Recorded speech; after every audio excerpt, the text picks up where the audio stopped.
Comedy Hype News, it's your boy K-Rob. Between the years of 1995 to the year 2000, music television, aka MTV, began shifting away from music, with MTV president Van Topher stating that they felt the need to reinnovate themselves due to the novelty of music videos fading. In order to do such, MTV began introducing the audience to scripted and non-scripted content shows, including Daria, Jackass, The Tom Green Show, and Pimp My Ride. Another popular show from the 2000s is the totally random but hilarious sketch comedy show, The Andy Milonakis Show.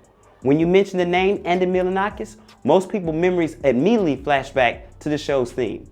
I rock peas on my head, but don't call me a pea head. Bees on my head, but don't call me a bee head. Bruce Lee's on my head, but don't call me a Lee head.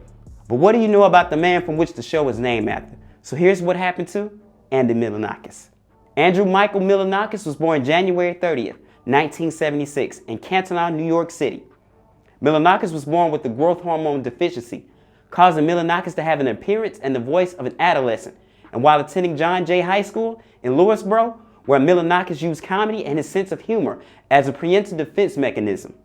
Humor is a great defense mechanism. If you're a serious, fat, young-looking kid, you're not going to be the most popular guy in high school.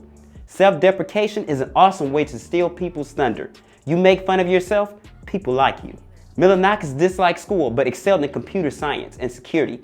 He began taking improv and writing classes at the famous Upright Citizen Brigade, while working several odd jobs, including a gas station clerk, Blockbuster video salesperson, and a restaurant busboy, as well as tech support at a New York City accounting firm.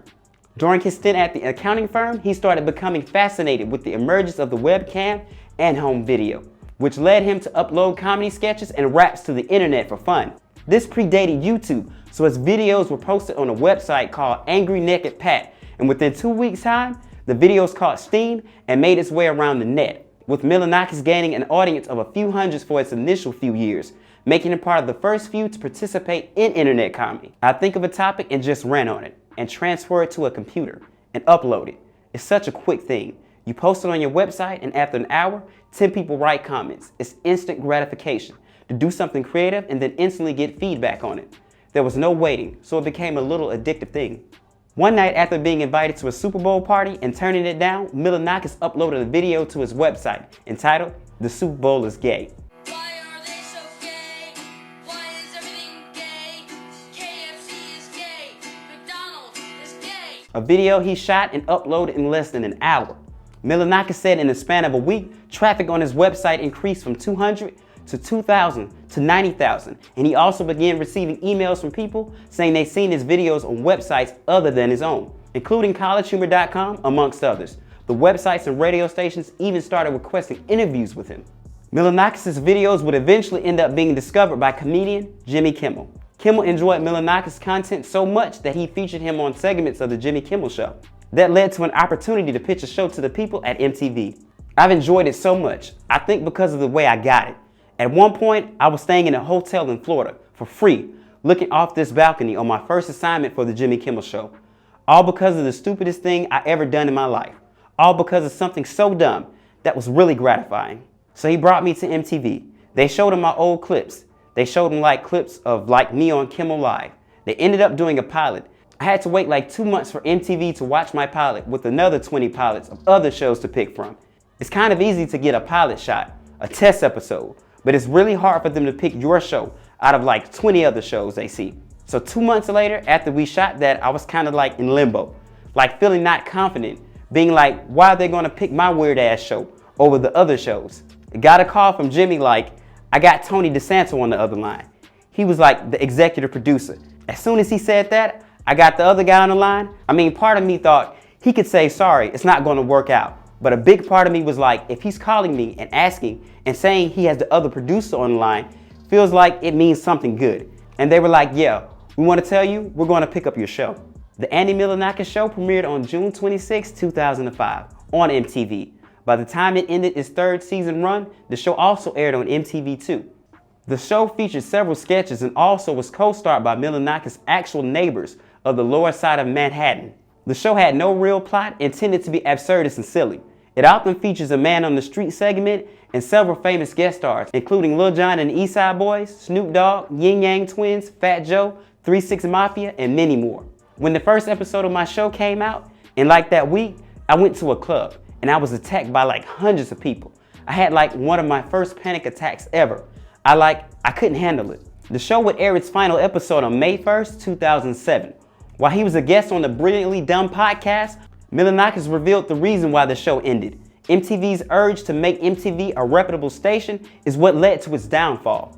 After its first season, the show received good ratings. They declined during the season 2, but it remained decent. What saved the Andy Milonakis show after the second season was its on-demand ratings, which according to him were some of the highest on the network. Unfortunately, the show was canceled after its third season, airing 22 episodes.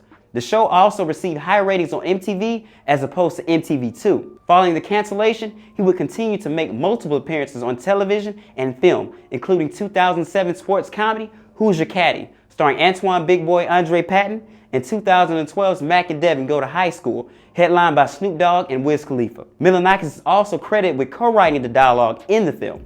In 2014, it was announced that Milonakis had signed an overall deal that included television and digital development with Endemol Beyond USA, the premium channel network and digital division of Endemol North America. The overall deal included Andy's Hungry Voyage, where Andy travels to Tokyo on a quest to eat through the city. Andy Milonakis 2.0, which was pitched as an update digital version of the MTV show, a gameplay format, and a music video show to be broadcasted on Milonakis' YouTube as well as Beyond Reality USA. On television, Milonakis would appear on Kroll's show, starring comedian Nick Kroll, and provided voices for several shows, including Crank Yankers, Cartoon Network's Clarence, and several episodes of Adventure Time.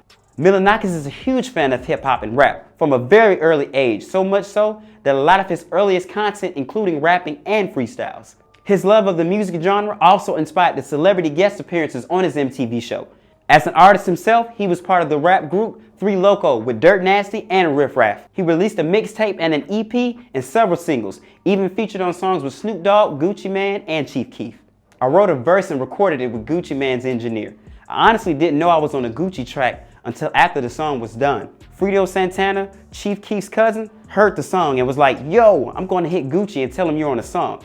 Of course, as a white boy, I'm thinking, oh no, he's going to be like, "Fuck that cracker," and take him off the song. But he didn't, and like a week later, I was on a mixtape. The group gained a huge following, and in a 2020 podcast interview for Stevie Weeby's show, Milonakis revealed that 3 Loco had several television pilots that were produced. Unfortunately, none of the pilots got off the ground and remained undeveloped. From 2014 to 15, Milonakis hosted a cooking show called Fat Prince on Munchies, a YouTube channel a part of the Vice Network, and in 2016, he joined the Bait It podcast. On May 30th, 2020, Milonakis tweeted the 5th most liked tweet of all time on Twitter, writing, "Congratulations to the astronauts that left Earth today. Good choice." This was referring to the Crew Dragon Demo 2, launching during the George Floyd protests and COVID-19 pandemic. Milonakis' YouTube channel has 500,000 subscribers and has pulled in well over 100 million views since its creation, although it appears his last posted video was the same month, May 2020. Since the pandemic, Milonakis moved to Austin, Texas for a brief period before making his return to New York City. He mostly spends his time live streaming games on Twitch as well as other lifestyle streams. According to reports, in 2017, he was the fastest growing streamer in the IRL category of the popular streaming website Twitch at the time. On that first stream, Milonakis recalls he went from a couple of hundred viewers to over 1,000. And the next year he gained over 200,000 followers who watched him order tacos, walk around, and hang out with other streamers. When asked what's one of his biggest regrets in his career in a recent interview, Milonakis responded, "My only regret is being too much of a slacker and not working harder. I love that I had the time to goof off and enjoy life, but I could have also worked twice as hard and still had free time. I kind of regret it a bit, but at the same time, I'm kind of like, fuck it." Milonakis was once a household name to several adolescents, millennials, and teenagers alike who love his unconventional and alternative style of humor. Networks interfering with a popular show, changing the formula instead of sticking with what works, is what caused the cancellation of the Andy Milonakis show. The man himself continues to create, most recently appearing in the comedy King Knight, which made its debut in August 2021 at the Fantasia Film Festival. In an age of reboots and remakes, the Andy Milonakis show has a timeless energy that can be reprised in any era.